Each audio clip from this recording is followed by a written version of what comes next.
where does it stand right now? Chris Jones will not play tonight. That we know. Travis Kelce, however, monitoring Chiefs Twitter and Twitter situations and all that stuff. He's in the building this morning. He was getting treatment. The word on the street is that the Chiefs believe it will be, quote, tough to keep him out of this football game tonight, which I would agree with. Being Travis Kelce's missed 2 games since Patrick Mahomes has been a quarterback, I agree with too. He's still going to be effective even if he's limited. So, but again, what I like to hear is it was never a question that the Lions weren't preparing for Kelce. So, yes. so it doesn't change anything. It's just like the personnel matchups, and we'll go seeing how it's done. But if we can limit him, obviously, great chance to win.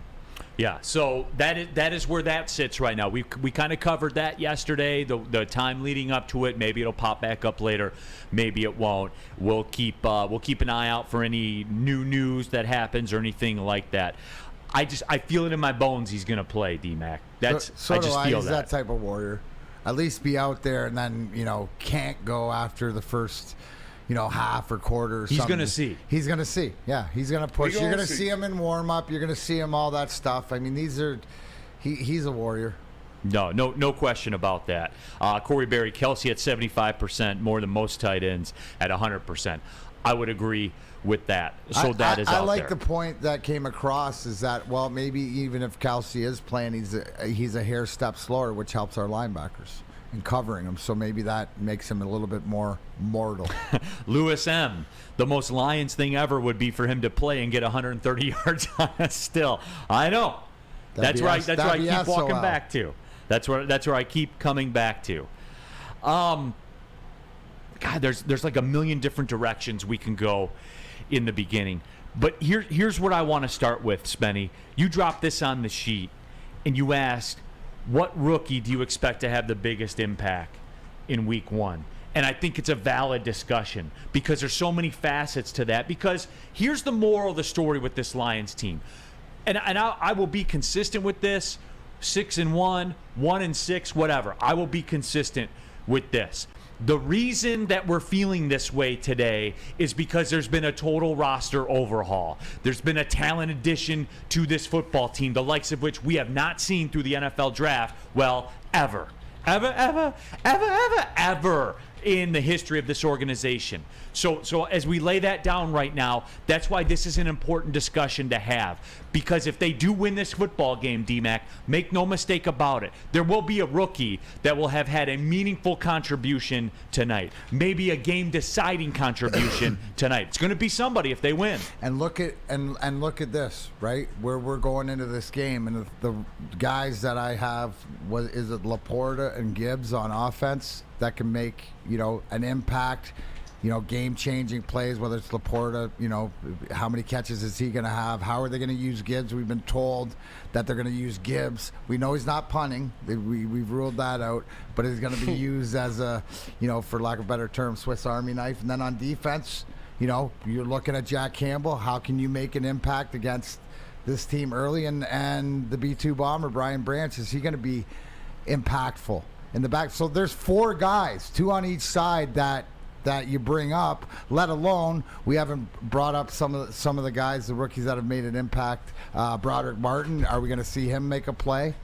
Right? Because there's been scuttlebutt. So it's an exciting time. If I was going to go out on a limb, I guess, or not, and I don't think it's a limb, even though Laporte is, my guy. I think Gibbs has some sort of a day with either making a big run or something out of the backfield, just something to show. The biggest thing, Neil, and not to get sidetracked, was I heard a conversation between Amon-Ra and Goff saying that they think that Gibbs could beat Williams in a 40.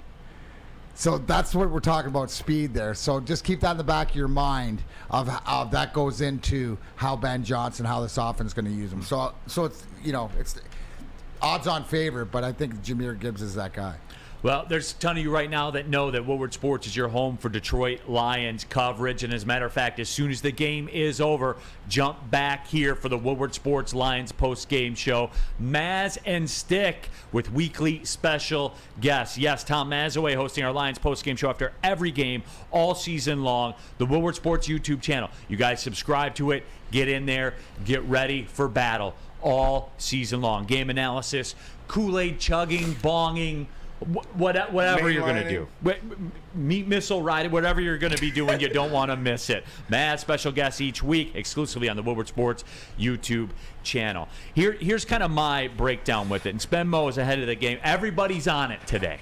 Everybody is on it today. WoodwardSports.com chat poll right now. What rookie will have the biggest impact in week one here with the streets? Jahmyr Gibbs with 53% of the vote so far. So that is out there. Now Brian Branch at 27%. So the people are out there discussing.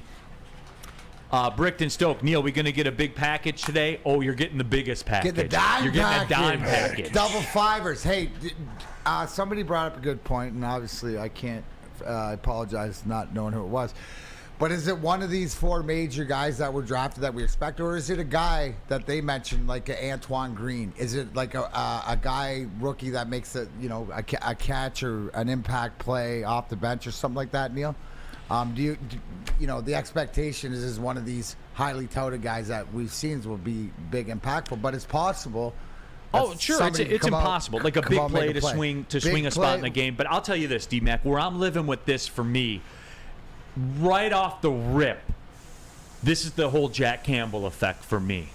Because this is why he's here, right? This is why he's here. For a game like tonight, this is why he's here. Because the Panthers ran for 300 yards. This is why he's here. Because the Lions always give it up to tight ends, right?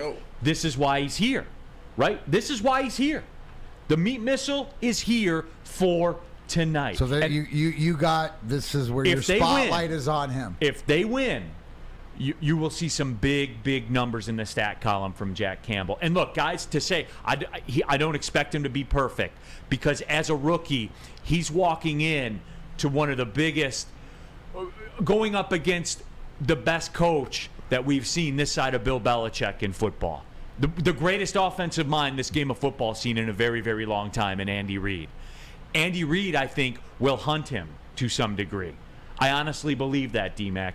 We are going to know right off the, and most importantly, Jack Campbell's going to know.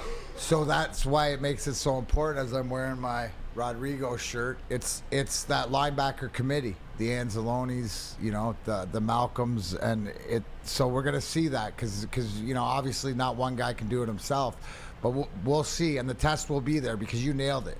They're going against Andy Reid.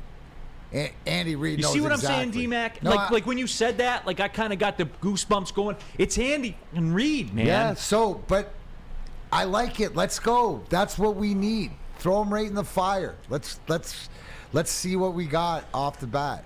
The Ski Mask Boy. Have you guys ever had a BLT pizza? Yes, they slap. They're phenomenal. If you haven't had one, look it up. No, but for me, D-Mac, it is Jack Campbell, given the nature of who they're playing, who they're going against on the other sideline, the deficiencies of this football team last year.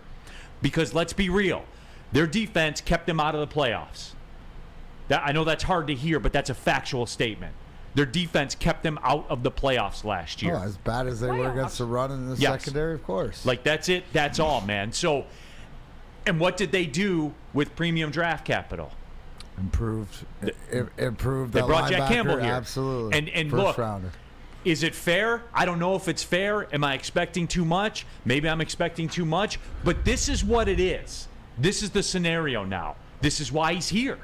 And this is the moment he's here for. He's walking into it, D-Mac, just being real. And there are going to be mistakes, and I'm cool with that. I know there's going to be mistakes. Yeah, but you got to like his motor, dude. So, like, I mean, it's just something that I think he's up for the challenge. And, yeah, he probably missed a tackle, probably, you know, missing assignment, stuff like this. But I got a good feeling. I got a good feeling about the direction that we're going and him being the backbone. I mean, it's been a long time since Stephen Boyd and Spielman back there, but he's got the potential, and why not throw him right into the fire against the best, right off the root.